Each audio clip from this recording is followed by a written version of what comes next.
दोस्तों, जय जोहार। मैं कौशल तिवारी और बिहनिया संध्या में आपका स्वागत है।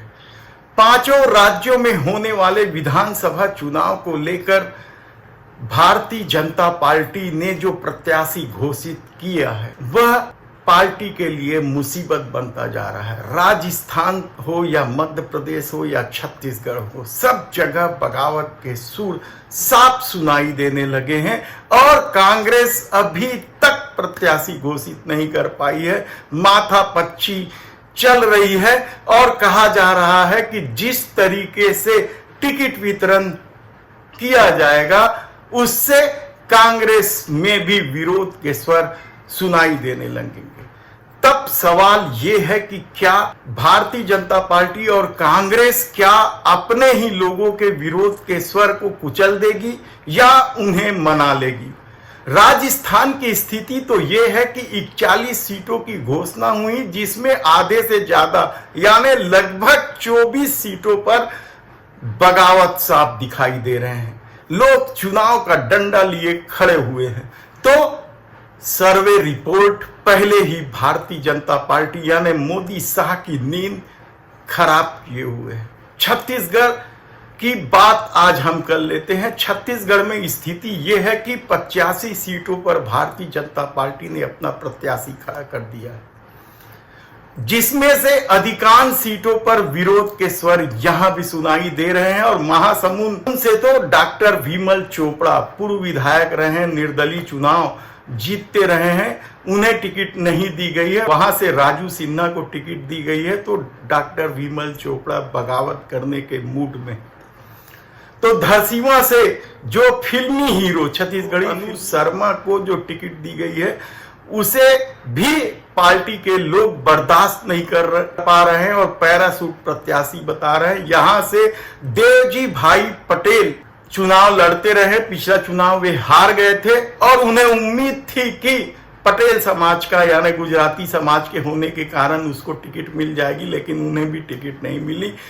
तो क्या वे भी अब पार्टी के खिलाफ काम करेंगे? हालांकि बहुत पहले एक आत्म परिसर वाली जो घटना हुई है, मोदी जी उस घटना के दौरान रायपुर में प्रभारी के रूप में मौजूद थे, तब उस घटना को लेकर देवजी भाई निलंबित हो चुके हैं।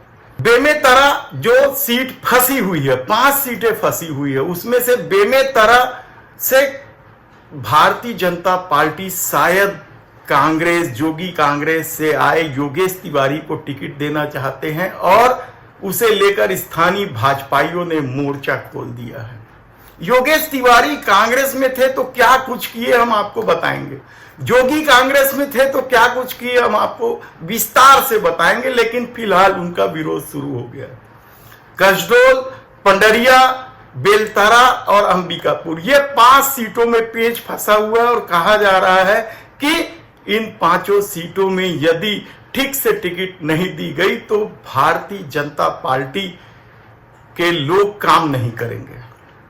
लेकिन दूसरी तरफ कांग्रेस में भी जबरदस्त बवाल मचा हुआ है। स्क्रीनिंग कमेटी और दिल्ली हाईकमान के नाम पर यहां से विवाद को दिल्ली तो ले जाया जा चुका है और दावा किया जा रहा है कि लगभग सभी सीटों पर सहमति, दर्जन भर सीटें हैं, लेकिन हमारे सूत्र बताते हैं कि अभी भी 2 दर्जन से ज्यादा सीटें हैं जिसमें पेंच फंसा हुआ है और इसके लिए समझौते की कोशिश हो रही है। बड़े नेताओं में भूपेश बघेल, टीएस बाबा, चरणदास महंत के बीच समझौते की कोशिश हो रही है कि वे एक सीट के लिए तैयार हो जाएं, लेकिन जो खबर आ रही है उसमें साफ बताया जा रहा है कि तीनों ही नेता अपने समर्थकों को टिकट दिलाने के लिए अड़े हुए हैं और फाइनल होगा या नहीं होगा, पहले चरण में 20-25 सीटें की घोषणा की जा सकती है 15 तारीख को।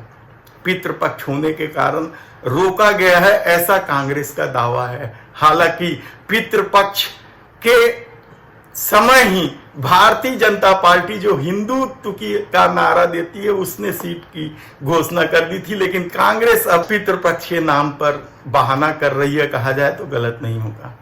लेकिन इस सबसे इतर आज हम बात कर रहे हैं छत्तीसगढ़ की राजधानी के रायपुर दक्षिण विधानसभा सीट की, जहां से बृजमोहन अग्रवाल अभी तक अपराजय हैं, उन्हें कोई पराजित नहीं कर पाया है।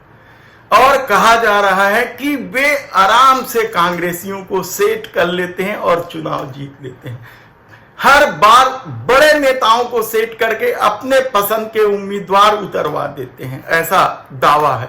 तो क्या इस बार भी बृजमोहन अग्रवाल को कांग्रेस वाकओवर देगी? ये महत्वपूर्ण सवाल, क्योंकि यह आरोप सभी पर लगते रहे, चाहे अजीत जोगी हो, चाहे दिग्विजय सिंह हो, चाहे भूपेश बघेल हो। पिछले चुनाव को लेकर यही कहा गया था कि कन्हैया अग्रवाल जैसा प्रत्याशी जानबूझकर, और प्रमोद दुबे को उन्होंने ही चुनाव लड़ने से मना किया था। लेकिन क्या इस बार भी वही खेल दोहराया जाएगा? हालांकि दावा तो इस बात का किया जा रहा है कि कांग्रेस इस बार हर हाल में दक्षिण का सूखा समाप्त कर देगी, हर हाल में बृजमोहन अग्रवाल को हराकर ही दम लेगी। लेकिन जिस तरीके की खबरें आ रही हैं वह भी चौंकाने वाली है, क्योंकि यह बात भी हवा में है या चर्चा में है कि भूपेश बघेल और बृजमोहन अग्रवाल की जमकर छंती है।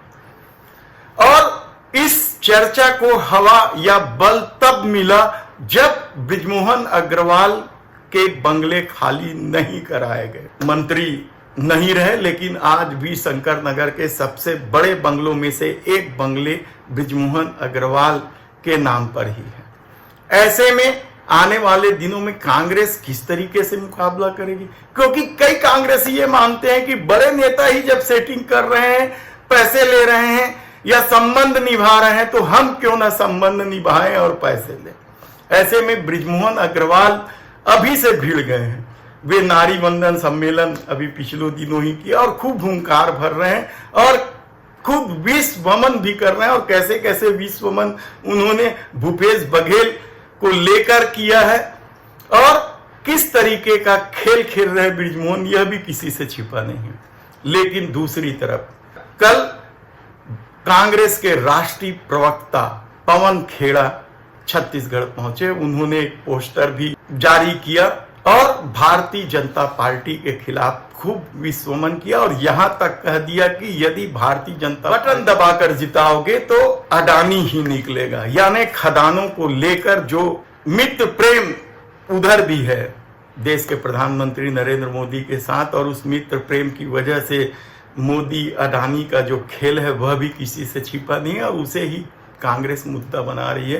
तो दूसरी तरफ वादा खिलाफी को लेकर भारतीय जनता पार्टी भी हमलावर है। लेकिन दिक्कत की बात तो यह है कि भारतीय जनता पार्टी कांग्रेस के जिन वादों को वादा खिलाफी के रूप में पेश करती है, 15 साल के रमन सरकार में किए गए उन्हीं वादों को भारतीय जनता पार्टी ने पूरा नहीं कर पाया।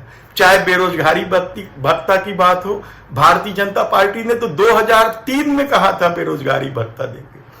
चाहे धान खरीदी की बात हो, धान खरीदी का तो ये आलम रहा है कि 2100 रुपए में खरीदने का दावा करने वाले रमन सरकार 300 रुपए बोनस तक नहीं दी थी।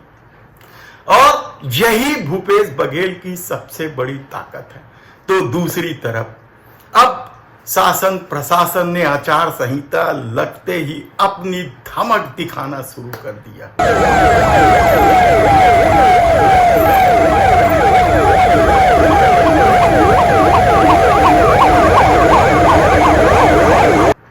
भारतीय जनता पार्टी के एक नेता ने तो भैयालाल राजवाड़े ने तो शिकायत किया है कि एसपी ने उन्हें धमकी दी है रासुका लगाने की, और इसी तरीके की धमकी क्या दूसरी तरफ भी मिलेगी? और इधर सुरक्षा देने को लेकर भी बवाल मचने लगा है, क्योंकि जो सुरक्षा दी गई है जिन लोगों को, उसमें अभी फिलहाल भारतीय जनता पार्टी, जो कि कांग्रेस के लोगों का ही नाम है। ऐसे में सवाल यह है कि क्या कांग्रेस के लोगों को सुरक्षा नहीं मिलेगी?